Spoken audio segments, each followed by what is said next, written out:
Greetings, friends. My name is Steve Kelsey. And I'm Ron Leota, and this is The Roles We Play, the show about the roles we play in the games we love. On the show today, we talk about gaming as a way to stay connected with your friends in your adult life. Without further ado, let's start the show. Hi, Ron. Oh, I didn't see you there. Hi, Steve. So what's today's episode about, Ron? Today's episode's about staying connected. Gaming is a way to stay connected to your friends, particularly as an adult, because, well, we're adults and probably have opinions on that. So when you say gaming, what you're talking about is, of course, casino gambling, slot machines, poker tables, craps, right? Chain smoking boomers in a small room that they refuse to leave. So, having just come from Vegas, that is an accurate assessment of gambling. I love Vegas, and I do love chain smoking hookah, not cigarettes. I don't smoke the Pabst Blue Ribbon of tobacco, but I do love the drinking and the card playing and the interaction. I didn't do any of that this time. It was all sightseeing and food. But so I assume what you're talking about is, are we talking about board games? We talk about video games? We talk about tabletop? We talk about LARPing? Did I just list all of the categories? I think like a little bit of everything would be good to go over. It's gaming is one of those things that I think for me personally as an adult is the reason why I still have a social life. Yeah. Absolutely. I lost about 100 pounds LARPing, and that got me out and social again and got me to where I wasn't a recluse.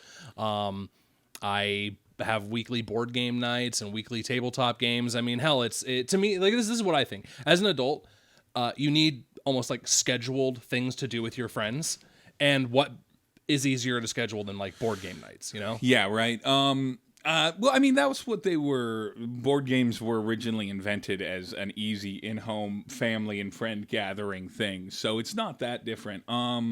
I also deeply rely on gaming to socialize. It's funny because when you were like, "This is the topic for this episode," I was like,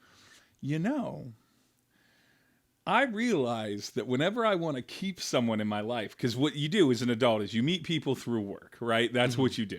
But unlike in school where you do your school and then you hang out because you don't have enough money to make your own entertainment choices all on your own, you usually go home. Maybe you have a family, maybe you have kids and everything like that. So you have to play date with another adult, right? And that's difficult. It's difficult to do that. But if you have a mutual thing like you do with games, so at the last several jobs that I've worked, whenever I have someone that I'm like, when I leave this place, I would like this person to still be in my life, I just make a Dungeons and Dragons game happen where I usually run it, and and I invite them to play with either some of my existing friends, or in the case of the game that I do kind of bi-weekly with my last job, it was all people from the office, and there were 3 people that had played a lot of tabletop games before and 3 who had always wanted to play. And I'm like, well, I'll run one. And I knew that I was going to be leaving a few months in advance, so I made sure that it all got scheduled. We'd played a few sessions. And now I see those people, which if I had not done that, as much as I would maybe occasionally chat with them online, we wouldn't be like real friends. We'd be people that used to know each other, that occasionally like each other's posts. Right. I mean, and for me, I don't do the work thing because I like this. I have a very strict work-life balance of I don't hang out with people I work with. Yeah. Not because I dislike any of my coworkers, just more like I don't need everyone knowing my business. But I also am one of those people that has a very social hobby. So like LARPing and doing conventions, between those two things, I do the same thing. I snatch up people who I'm like, well, I do play with this person. I see them 6 weekends a year, maybe tops. I want them in my life. Regularly, Join the tabletop group. Join my board game night. Get over it for board games. Do a thing. I think it's because adults. So when you're a child, it's culturally normal to just meet people and play with them and interact with them, and a social thing. And both child to child as well as adult to children. This is actually a fairly normal thing. Children are being like, this person is X role. They're yours to interact with on a person-to-person or child-to-an-adult level. That's it. You have cousins, you have family that come over, you have the people in your grade. You're just thrown into situations as a child. As an adult, most of the situations you exist in are usually by choice. You have to work, right? You have to have a workplace, but you're at that particular workplace because you interviewed there. You don't have the combined thing. The adult range of friend is a lot broader than the child to college age of friend, right? So post-college, you might be 25 in the office, and you might be the youngest person by 5 years. Or at one of my former offices, I was the youngest person by 10 years at that office. Wow. And it was very strange at the time.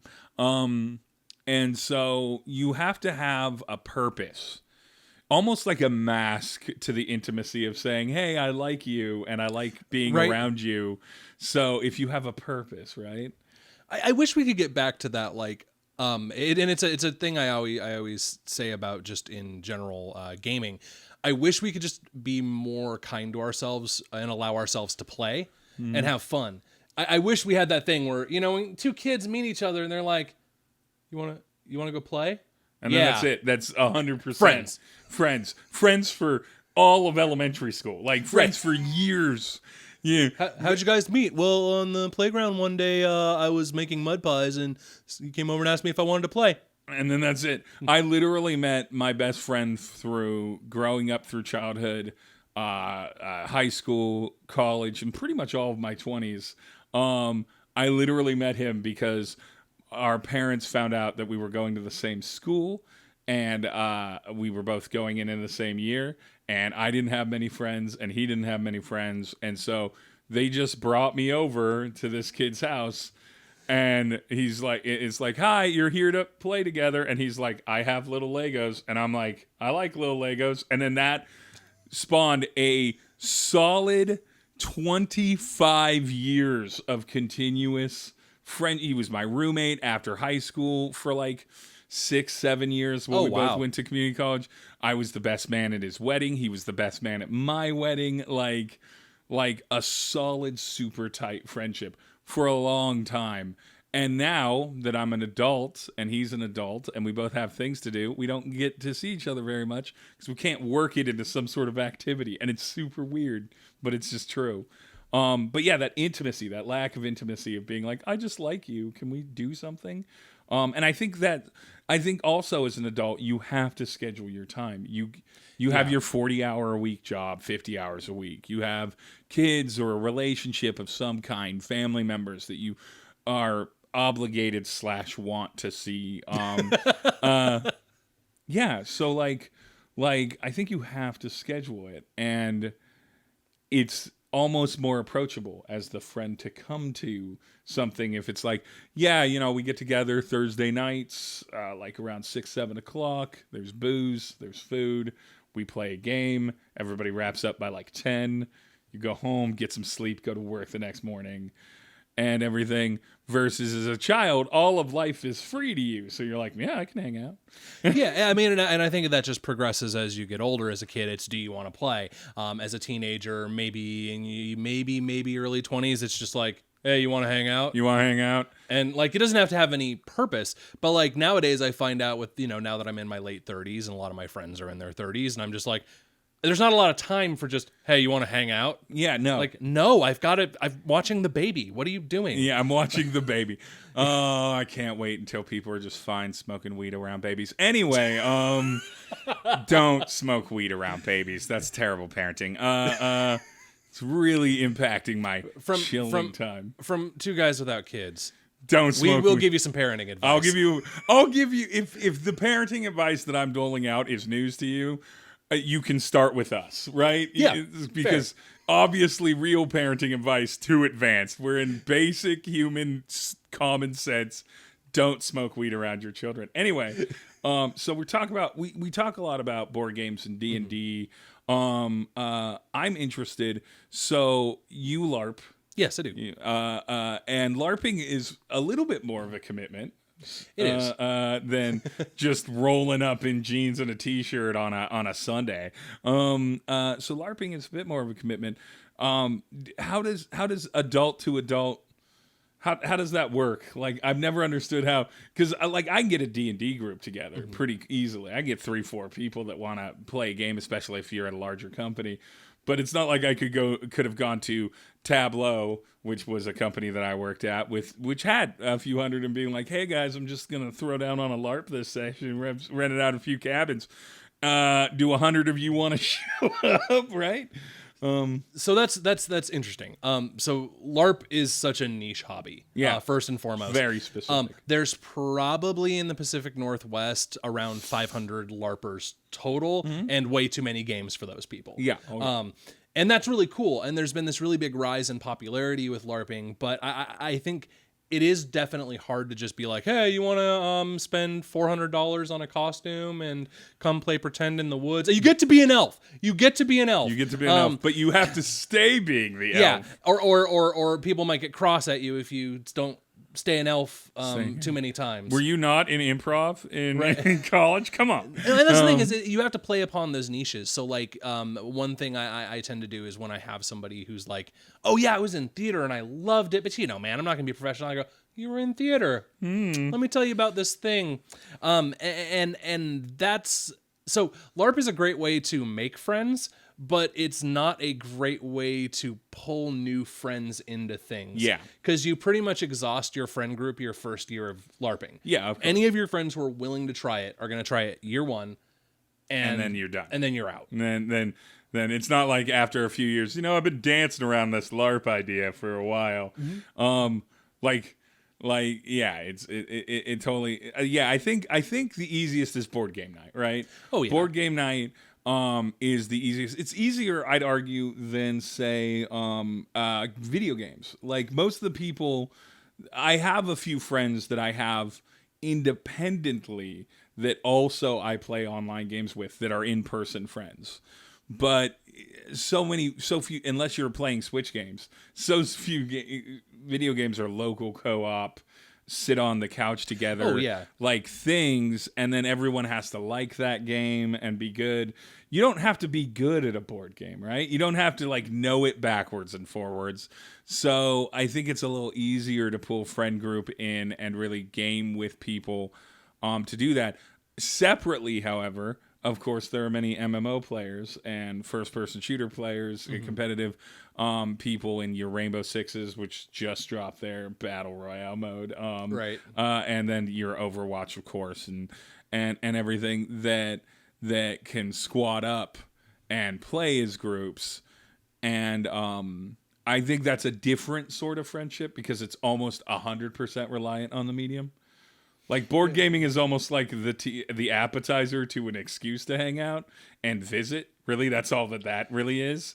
Same thing to a degree with D&D. But video games, it's like, no, we both came here to like actively play this game. See, now that's interesting, and that's I never really thought of the parallel until now. But LARPing is a lot the same way. We all came here to do an event. Sure, you talk a little bit while you're setting up. Sure, some people will go out to Denny's afterwards and do an afters. But beyond that, unless you're actively trying to make those friendships something more, I see most of the people I LARP with maybe 15 days a year. Yeah. And then that's the identity of your friendship. Yeah. And our friendship is mostly tied up like there. I can sincerely say there are people I've known for 10 years that I could tell you their character's name.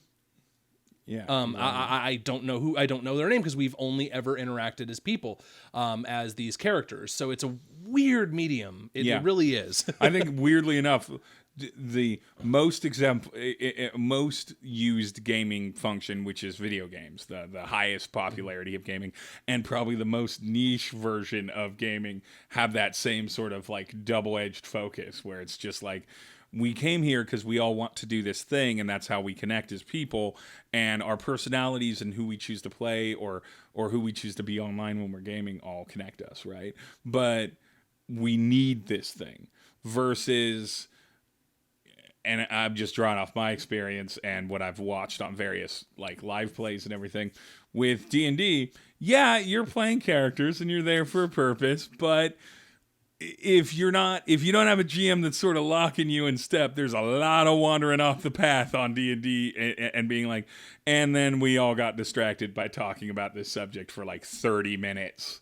And Right. it eats the game. Or like when everyone sits down, it's like, all right, we got to have a solid like 45 minutes of bullshit time where we all just chit chat about our lives and stuff and connect with each other before we slide into the actual game.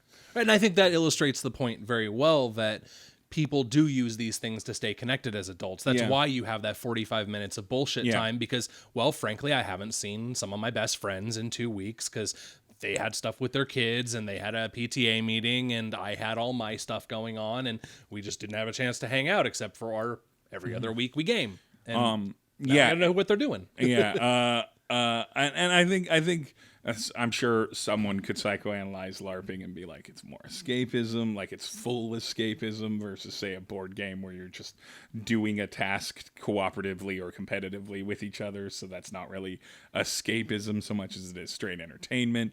And then D&D sort of lies somewhere in the half step. And then video games.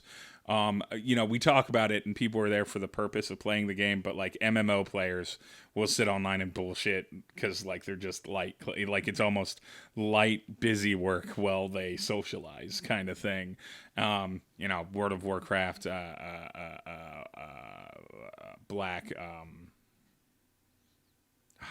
My MMO knowledge is so spotty these days because I have to stay away from them because I'm an addict.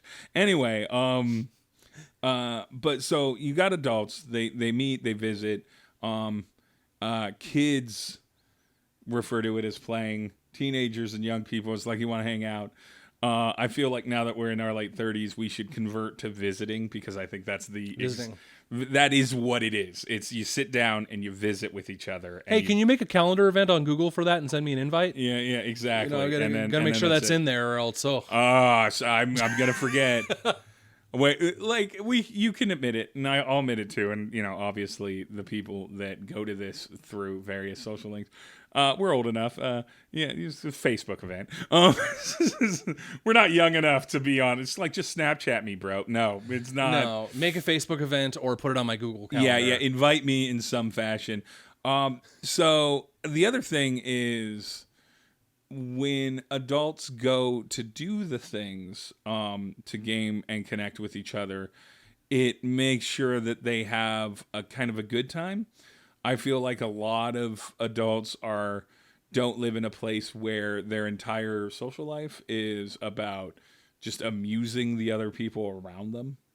I also feel like you kind of run out of things that you want to talk to your friends about. And when I say friends, I'm not talking about specific people. I'm talking about friends in category. Like, when was the last time that you had a conversation about the nature of reality with another 30-something-year-old adult versus if I had approached you at 23 and been or 18 and been like that, let me tell you how much I know how the world works.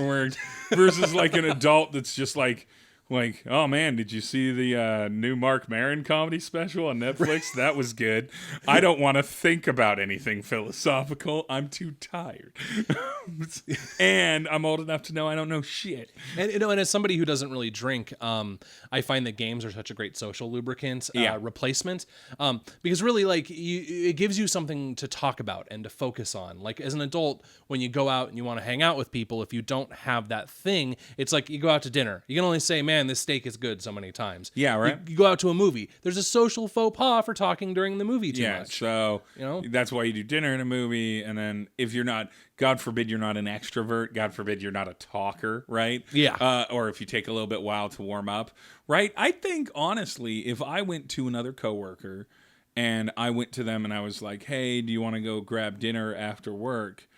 And it not be a liquor event and not be like a happy hour bar thing. I think that socially, at least in this region, that would be seen as extremely weirdly forward.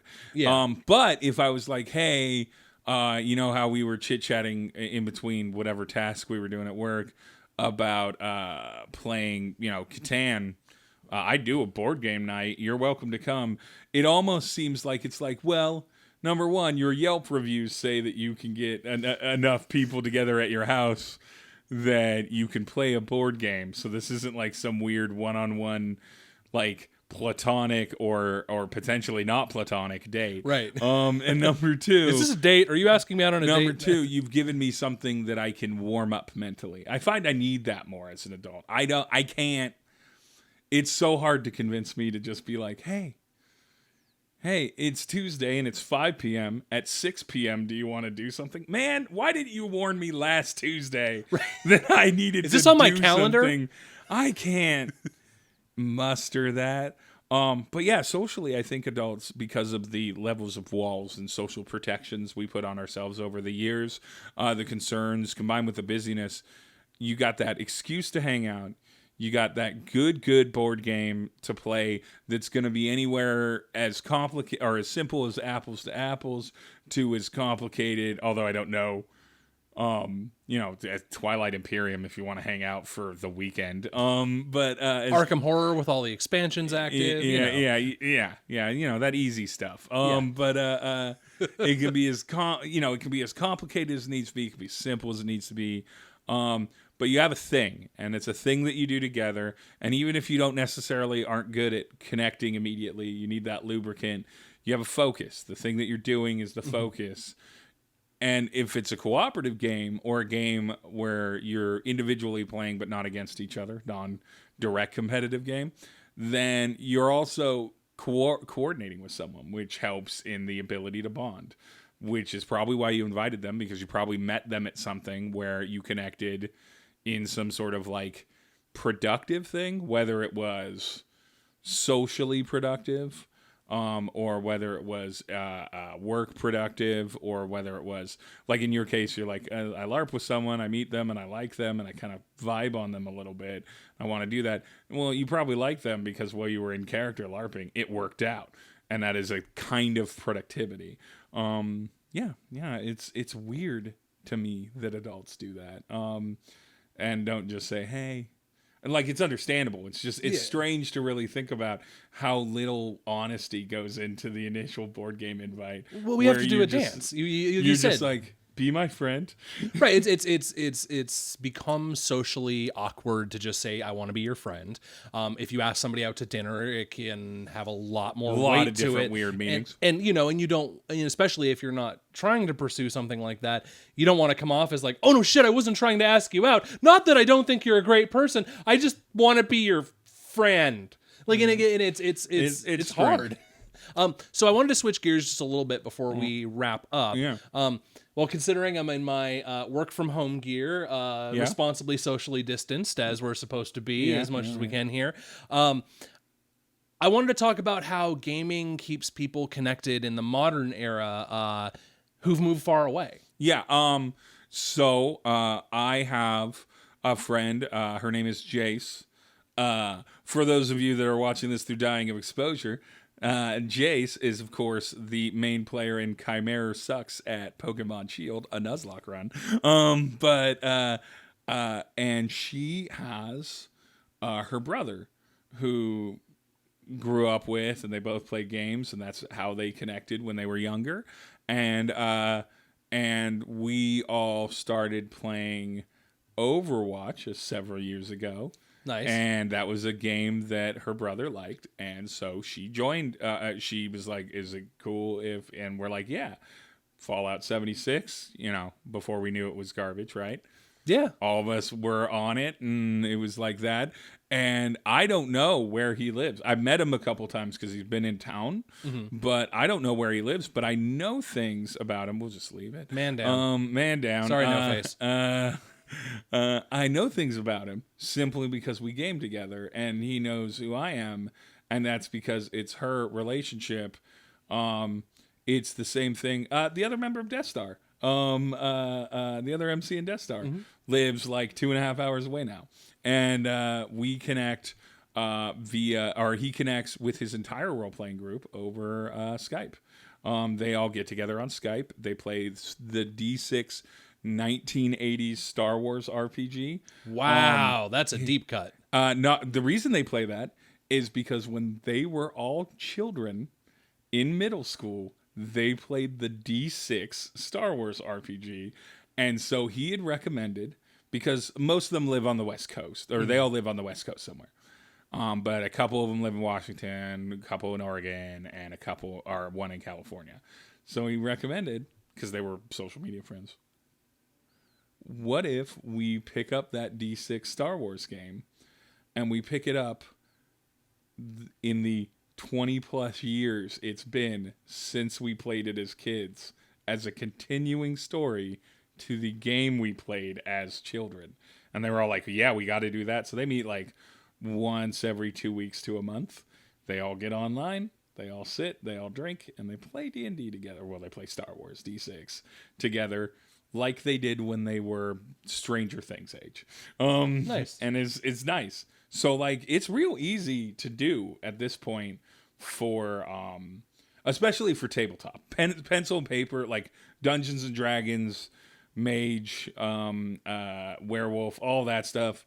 You can absolutely play all that online. You could go to Roll20 if you want to get complicated with it, but you could literally hang out in a Google chat and do it too. So you want to hear something wacky? Yeah. So we were talking a little earlier about live action role playing. Yeah.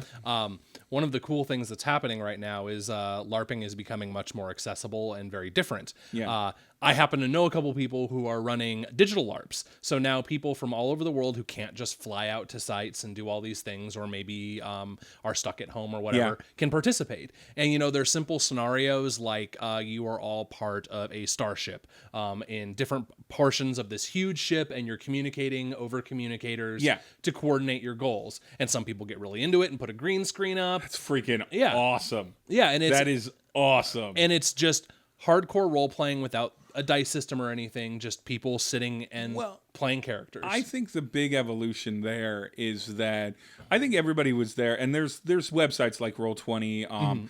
There's like Gameology or something. If you look how to play board games online with friends on Google, it's like the top result. I can't remember the website. I'll put it in the YouTube link.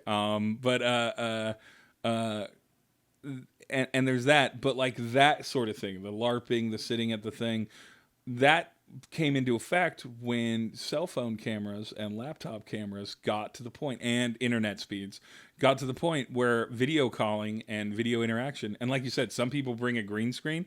That's very recent in the Twitch gaming stream era, where it's like, well, where do you get a green screen? How do you do that? Man, there is free software that does that for you, and tons of online tutorials. And getting a rollout green screen on the internet at this point is dirt cheap. Buy a green sheet and some PVC piping. Yeah, PVC piping, or just go online. There's like a $40 one that will absolutely fill the space behind your head.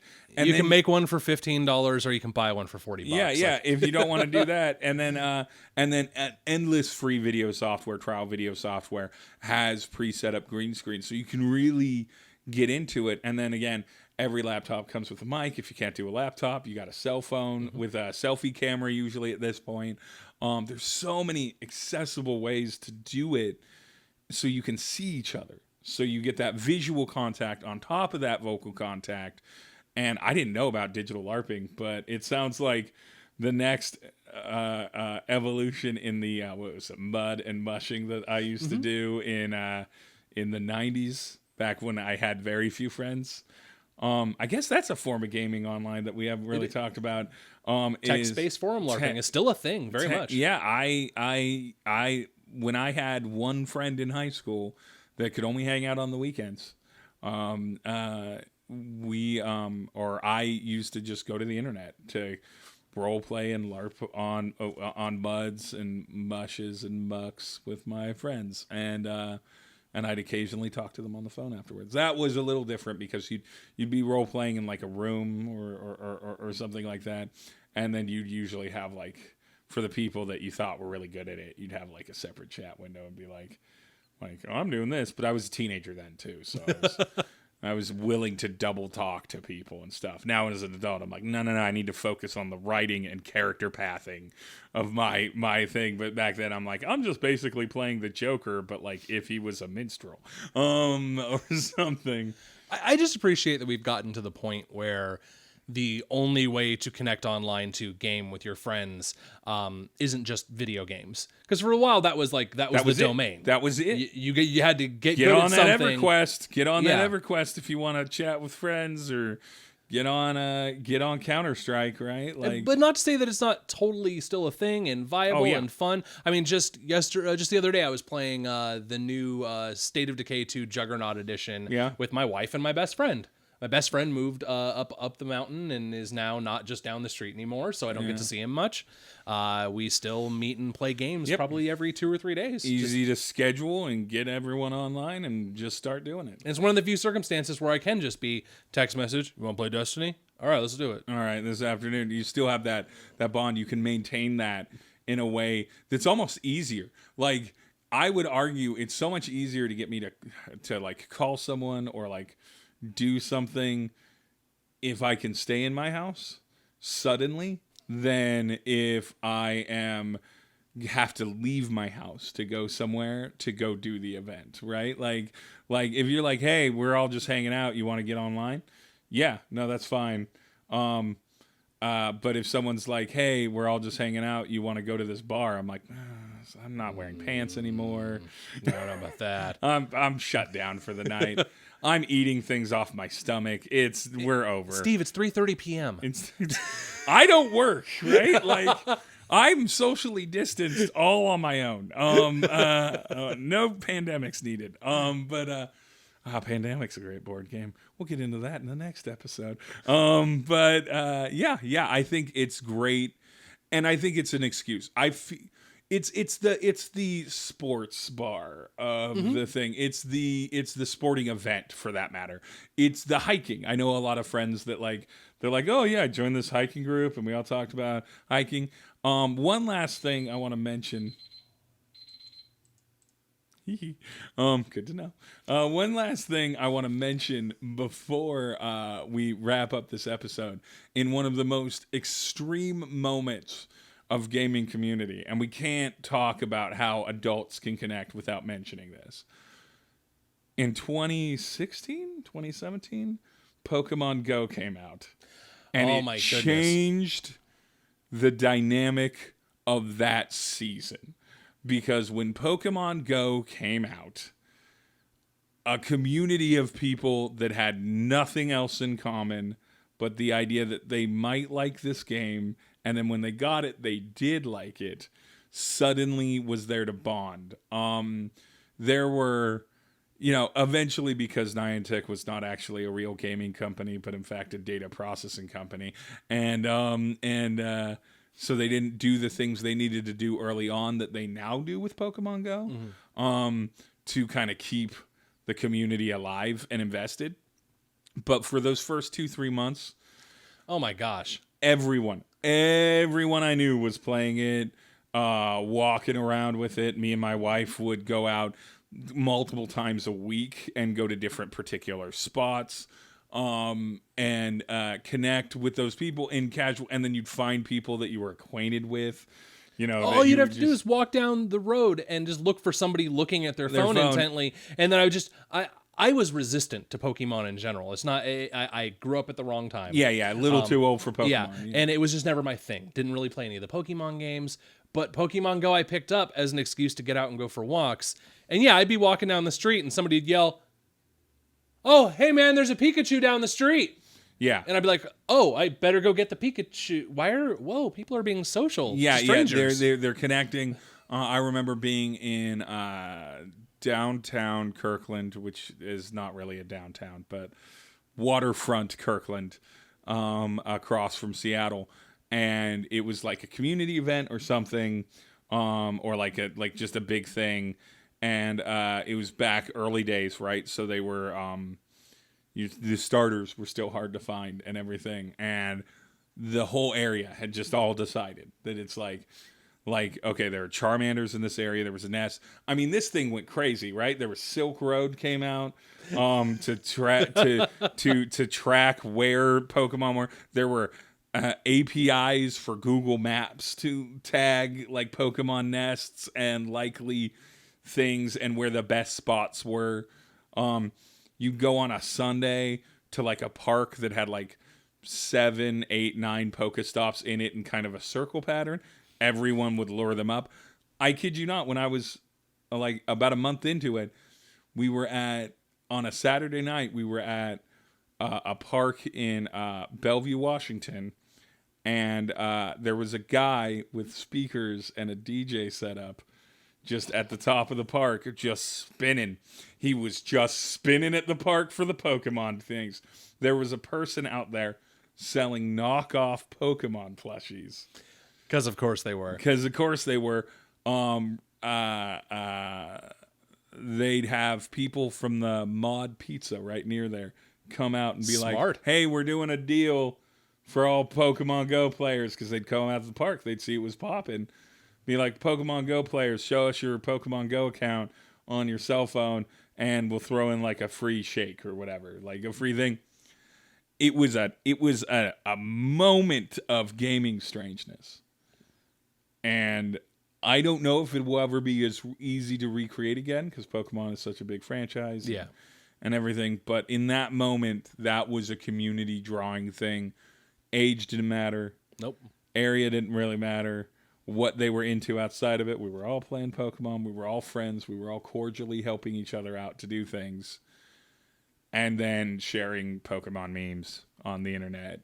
Following things, watching YouTube videos. One of my subscribed channels is still a Pokemon Go subscribed channel. I still watch his videos. Yeah. Nice. Well, I think we are officially going to make it. This will be the first episode we've done together that's not a two-parter. Yeah, I know, right? Good I'm on excited. us. I'm excited. It'll probably be like 38 minutes, but that's pretty good. If you picked up on that horrific beeping sound, that was a timer I set because we were going to do it, and we did it. We did it. Heck yeah. So, hey, listen at iTunes, Stitcher, Spotify, and, of course, on therollsweplay.podbean.com, our main website. You can give us a like at facebook.com/therollsweplay, and you can see us at youtube.com/dyingofexposure, and make sure to like and subscribe there. If I weren't doing a show on there, I would still subscribe because it's really great content. I highly recommend the new Castlevania video. Oh, yeah, I really enjoyed that with Shubzilla. Yeah, you about to learn. Yep. You about to learn. The Cats video as well has been one of my favorites I've been sharing to people. Well, you got to have that cat sex scene in it that I accidentally grabbed from stock footage that I did not review before I put it in there. And I was like, oh, apparently a stock footage of two cats having sex. Didn't know that was a thing. I was listening to it with my earbuds in and at work. It shows up twice in the thing because I had exactly enough to run them all twice. Because, of course, I'm not going to offend anyone with actual footage of the movie Cats. But yeah, go to Dying Exposure, like, subscribe. Thank you very much, Ron. Yeah, I'm glad we met through not this. This was not how you and I met. But you did bring me to LARP events. And then we keep doing these projects together. Yep. I know, I like it. I think we just keep doing projects, and hey, you want to play some board games sometime, man? I don't know. Send me a Google calendar. Steve, invite. will you be my friend? Yes. Well, I'm Ron Leota for Steve Kelsey. I'll play myself out.